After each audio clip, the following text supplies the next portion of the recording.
Hello everyone, कैसे हो आप सारे लोग। आप सबको पता है कल ही हमारा इकोनॉमिक सर्वे आया है और आज हमारा बजट आने वाला है। तो जो हमारा आज बजट आएगा तो हम देखेंगे बाद में कि हमारा फिजिकल डेफिसिट कितना हुआ है, हमारा रेवेन्यू डेफिसिट कितना हुआ है। तो वो तो बजट आएगा आज हमारा, उसके बाद हम देख लेंगे। बट हम देखते हैं कौन कौन सी इंपॉर्टेंट चीज़ें हैं जो हमारे इकोनॉमिक सर्वे में बताई गई हैं, जो हमारे एग्जाम के लिए इंपॉर्टेंट हो सकती हैं, क्योंकि इकोनॉमिक सर्वे बहुत बड़ा है।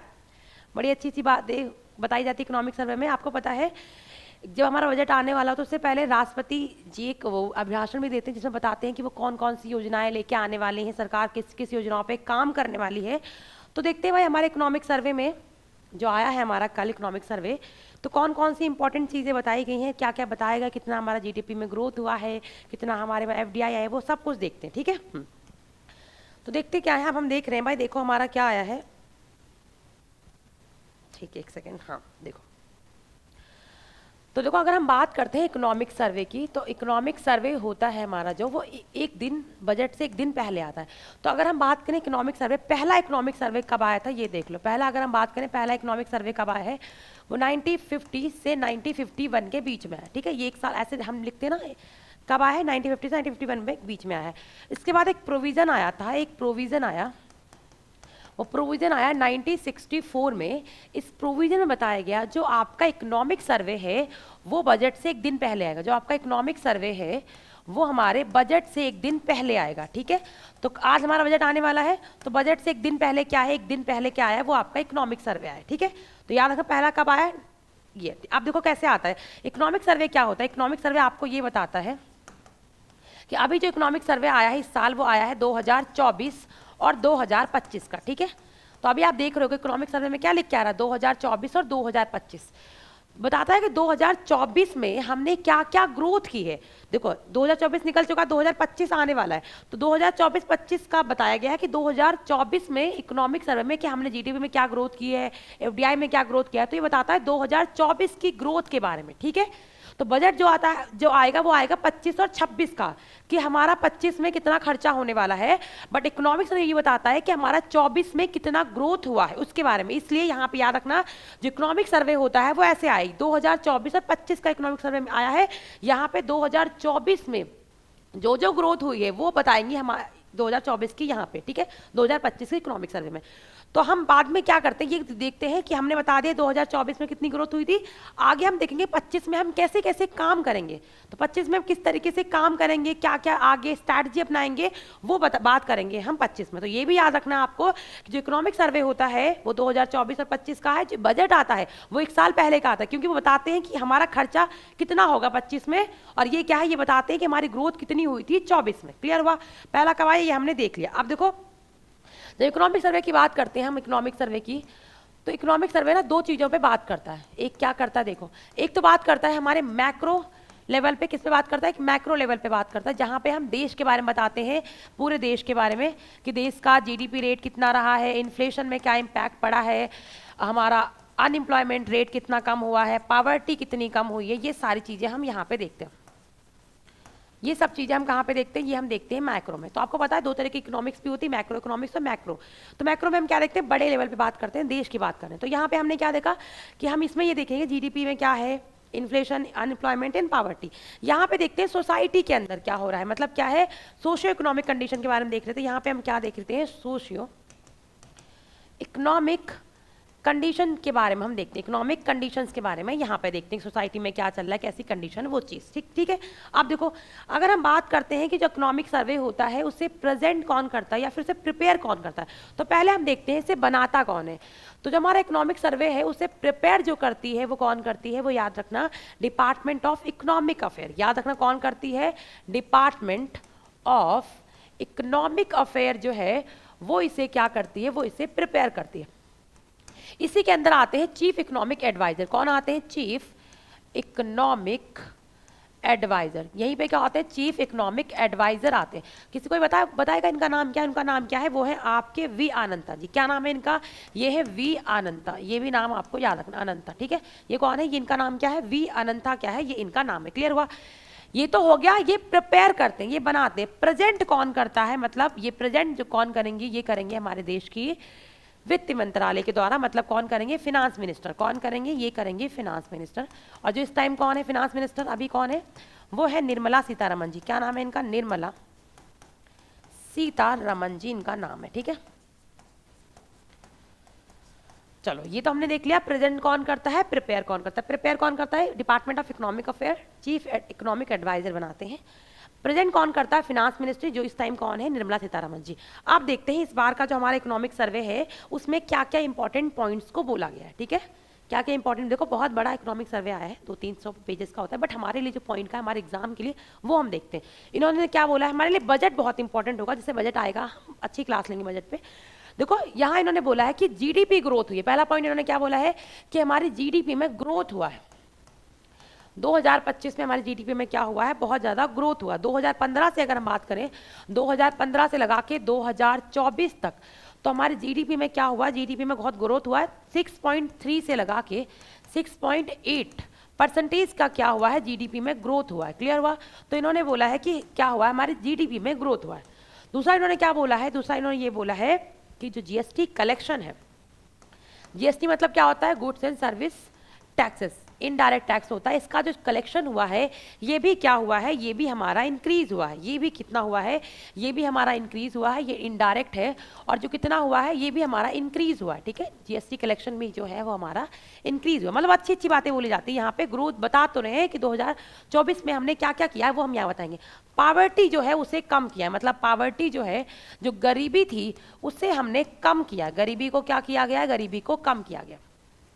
अच्छी बातें बोली ना, गरीबी को क्या किया है, गरीबी को हमने कम किया। साथ में जो हमारा इन्फ्लेशन रेट है, ग्लोबल इन्फ्लेशन रेट है, उसको भी हमने कम किया। हमने क्या किया है, हमने अपने ग्लोबल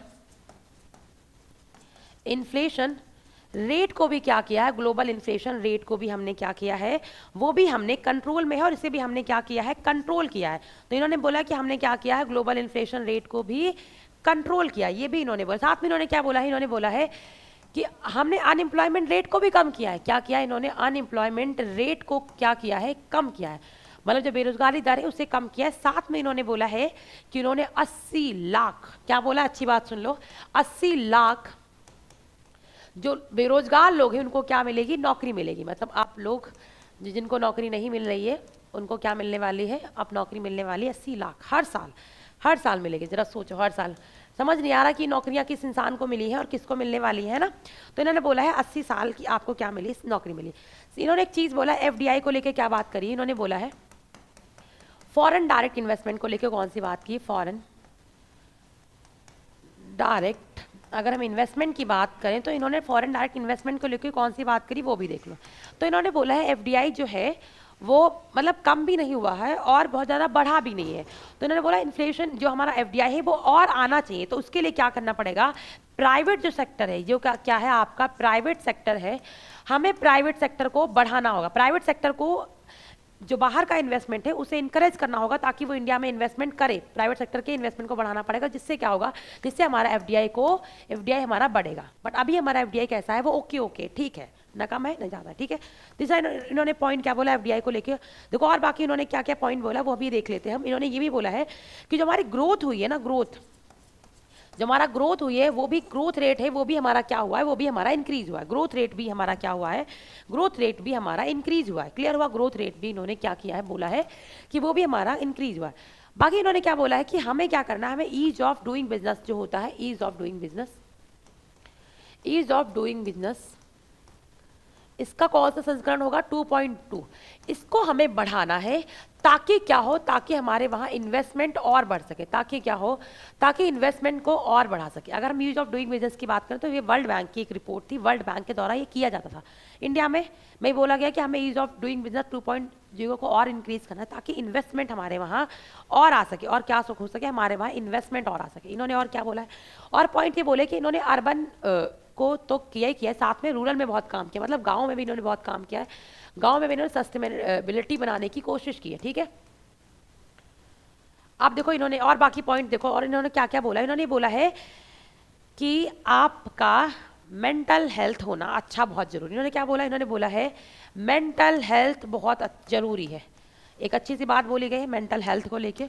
मतलब क्या, मतलब ये कि आपकी मेंटल हेल्थ बहुत अच्छी होनी चाहिए, तभी आप अच्छा काम कर पाओगे। जिस तरीके से अभी देखो लोग सुसाइड कर रहे हैं, तो मेंटल हेल्थ अच्छी होगी तभी तो काम करोगे, है ना। तो मेंटल हेल्थ बहुत अच्छी होनी चाहिए। मेंटल हेल्थ आपकी तभी अच्छी होगी जब आपको अच्छा खाना मिलेगा, अच्छा पानी मिलेगा। तो शुद्ध पानी, प्यूरिफाइड पानी, शुद्ध खाना, साथ में इन्होंने बोला है मेंटल हेल्थ उनकी बहुत अच्छी है। एक रिपोर्ट में बताया गया है जो अपने पार्टनर्स के साथ रह रहे हैं, जो सोशल मीडिया का इस्तेमाल कर रहे हैं, उनकी मेंटल हेल्थ ज़्यादा अच्छी है जो अकेले रह रहे हैं उनसे। तो आपको अकेले नहीं रहना है, खाना अच्छा खाना है, पानी अच्छा मिलेगा, तो ही आपकी क्या आएंगी, तो आपकी मेंटल हेल्थ अच्छी होगी, और ये अच्छी होगी तो ही हमारे देश के काम आएगी। तो मेंटल हेल्थ पे भी इन्होंने बोला है, याद रखना मेंटल हेल्थ की बात भी इन्होंने बोली है। दूसरा बोलना इन्होंने क्या बोला है, इन्होंने बोला है बाकी हर सेक्टर ने ग्रोथ किया है। क्लियर हुआ, एग्रीकल्चर सेक्टर ने भी ग्रोथ किया है, हर एक सेक्टर ने ग्रोथ किया है, पर सबसे ज़्यादा ग्रोथ किया है वो किसने की, वो की है सर्विस सेक्टर ने। हमें पता है आज भी सबसे ज़्यादा कॉन्ट्रीब्यूशन होता है हमारे जीडीपी में, वो किसका होता है, सर्विस सेक्टर का होता है। तो यहाँ पे सर्विस सेक्टर ने क्या किया है, सबसे ज़्यादा ग्रोथ की है। 11 समथिंग सेक्टर ने क्या की, ग्रोथ की है। 11.6% की ग्रोथ की गई है, किसके द्वारा, वो की गई सर्विस सेक्टर के द्वारा। क्लियर हुआ, तो ये भी आपको याद रखना है, सबसे ज़्यादा जो ग्रोथ की गई है वो की गई है सर्विस सेक्टर के द्वारा। क्लियर हुआ। तो इन्होंने बोला फॉरेक्स रिजर्व भी हमारा क्या हुआ है, फॉरेक्स जो रिजर्व है वो भी हमारा क्या हुआ है, इंक्रीज हुआ है। फॉरेक्स रिजर्व क्या है, ये भी हमारा इंक्रीज हुआ है। कितना इंक्रीज हुआ, $708 मिलियन, है ना, $बिलियन, बिलियन डॉलर। तो जो मैं बता रही हूँ ये पॉइंट इंपॉर्टेंट है। तो फॉरेक्स कितना रिलीज हुआ, $7.08 बिलियन इंक्रीज हुआ, ये आप ऐसे याद रखना। सर्विस सेक्टर में कितना इंक्रीज हुआ है, 11.16 इंक्रीज हुआ है ना, 11.6% का क्या हुआ, इंक्रीज हुआ। एक पॉइंट और बहुत न्यूज़ में आ रहा है, वो क्या है, नॉन परफॉर्मिंग एसेट की बात की जा रही है। नॉन परफॉर्मिंग एसेट वो एसेट होते हैं कि जिसने बैंक ने पैसा दे दिया और आप उस पैसे को लौटा नहीं पा रहे हो, तो उसे बोलते हैं नॉन परफॉर्मिंग एसेट। तो यहाँ पे अगर हम एनपीए की बात करते हैं तो इन्होंने बोला है एनपीए भी हमारा कम हुआ है, मतलब एनपीए जो है वो हमारा क्या हुआ है, वो हमारा कम हुआ है। ठीक है, एनपीए क्या हुआ, वो हमारा कम हुआ है। जो मैंने आपको बताया था अनएम्प्लॉयमेंट जो रेट है वो कितना कम हुआ है, अनएम्प्लॉयमेंट जो रेट है वो आपका 3.2% में, उसमें क्या ये कमी आई है। तो अनएम्प्लॉयमेंट रेट कितना कम हुआ है, 3.2% का जो अनएम्प्लॉयमेंट रेट है वो हमारा क्या हुआ है, वो हमारा कम हुआ। क्लियर हुआ। तो इन्होंने बाकी चीज़ क्या बोली कि हमें क्या करना है, हमें इकोनॉमी डेवलप करनी है, प्राइवेटाइजेशन तो करना है, साथ में हमें ये ध्यान रखना है कि हमें कार्बन के एमिशन को कम करना है।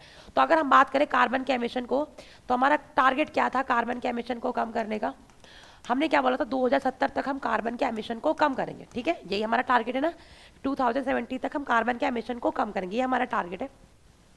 तो इकोनॉमिक सर्वे में बोला गया है कि हम आगे जो 25 की बात कर रहे हैं उसमें क्या करेंगे, हम प्राइवेटाइजेशन, तो प्राइवेटाइजेशन की बात तो कर रहे हैं, प्राइवेट चीज़ें तो करेंगे, साथ में हमें ध्यान रखना है कि हमें कार्बन को भी कम करना है। हमें क्या करना है, हमें कार्बन इमिशन को भी कम करना है।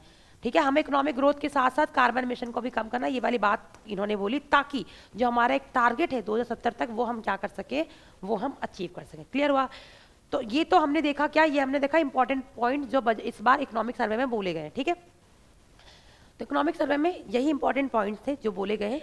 आप पढ़ोगे तो बड़ा कंफ्यूज होगा, ये सारे वही इंपॉर्टेंट पॉइंट हैं जो हमारे लिए इंपॉर्टेंट है, जो हमें जानने चाहिए। बजट आएगा, बजट हमारे लिए और इंपॉर्टेंट हो जाता है, क्योंकि वहाँ पे फिजिकल डेफिसिट के बारे में, रेवेन्यू डेफिसिट के बारे में बहुत चीज़ें होती हैं, कितना टैक्स रेट बढ़ा है, कितना कम हुआ है, वो हमारे एग्जाम के पॉइंट ऑफ व्यू से और भी इंपॉर्टेंट हो जाता है। इकोनॉमिक सर्वे पहला हमने देख लिया, कौन बनाता है ये बहुत इंपॉर्टेंट है, ये बनाते कौन है ये बहुत ज़रूरी है, कि प्रिपेयर कौन करता है, बनाते कौन है, वो चीफ इकोनॉमिक एडवाइजर बनाते हैं, रिप्रेजेंट जो कौन करता है वो आपके फिनांस मिनिस्टर करते हैं, याद रखना है। अच्छा हुआ है, सब कुछ हमने अच्छा सोचा है। इकोनॉमिक ग्रोथ कितनी बढ़ी है ये देखना, 6.3 से लगा के 6.8 इंक्रीज हो गई है। जीएसटी कलेक्शन हमारा बढ़ा है, जीएसटी कलेक्शन देख लेते हैं परसेंटेज में कितना बढ़ा है, तो उन्होंने जीएसटी कलेक्शन की बात भी बोली है। जीएसटी कलेक्शन जो इंक्रीज हुआ है वो 10.62% का क्या हुआ, इसमें इंक्रीज हुआ। तो आप ये भी देख लो कितना इंक्रीज हुआ, ये भी देख लो, ये पॉइंट देख लो। गरीबी हमारी कम हुई, इन्होंने बोला है। ग्लोबल इन्फ्लेशन जो हमारा रेट था वो भी हमने क्या किया है, उसे भी हमने कम किया है। पहले हमारा 5.4 से हमने क्या कर दिया है, 4.9% तक हमने क्या किया है, कम किया है। तो ये भी आप पॉइंट देख लो कि कितना यहाँ पे कम किया गया है। ठीक है, हमने देखा इन्होंने बोला कि 80 लाख लोगों को हम क्या देंगे भाई, रोजगार देंगे, और 3.2% का क्या हुआ है, कम हुआ है हमारा क्या आपका अनएम्प्लॉयमेंट। एफडीआई में इन्होंने बोला है कि एफडीआई में भी हमारा ओके है, कुछ इंक्रीज नहीं हुआ, कुछ डिक्रीज नहीं हुआ। हमें प्राइवेट सेक्टर्स को और बूस्ट करना होगा ताकि हमारा इनडायरेक्ट वो तो कि हमारा एफडीआई है वो आता रहे हमारे देश में। ठीक है, ग्रोथ रेट हमारी इंक्रीज हुई, हमने देख लिया। ग्रोथ जो हुई है वो हमारी क्या हुई है, वो हमारी इंक्रीज हुई। ग्रोथ भी क्या है, ग्रोथ हमारी इंक्रीज हुई, कितनी इंक्रीज हुई, 7% की रेट से हमारी ग्रोथ क्या हुई है, वो आपकी इंक्रीज हुई। क्लियर हुआ। ईज ऑफ डूइंग बिजनेस की यहाँ पे बात बोली गई है कि ईज ऑफ डूइंग बिजनेस में हमें काम करना है ताकि हमारे वहाँ पे और इन्वेस्टमेंट आ सके और हमारी कंट्री और अच्छे से ग्रो कर सके, ठीक है। हमने अर्बन में तो काम किया है, साथ में हमने रूरल में भी काम किया है। मेंटल हेल्थ यहाँ पे एक बोला गया है, मेंटल हेल्थ की बात बोली गई है कि मेंटल हेल्थ पे हमें ध्यान देना है, अच्छा खाना, अच्छा पीना, साथ में खुश रहना है, तो हमारी मेंटल हेल्थ अच्छी होगी। सर्विस सेक्टर ने सबसे अच्छा ग्रोथ किया है, सारे सेक्टर ने ग्रोथ किया है, पर इसने कितना किया है, 11.6% का ग्रोथ किया है।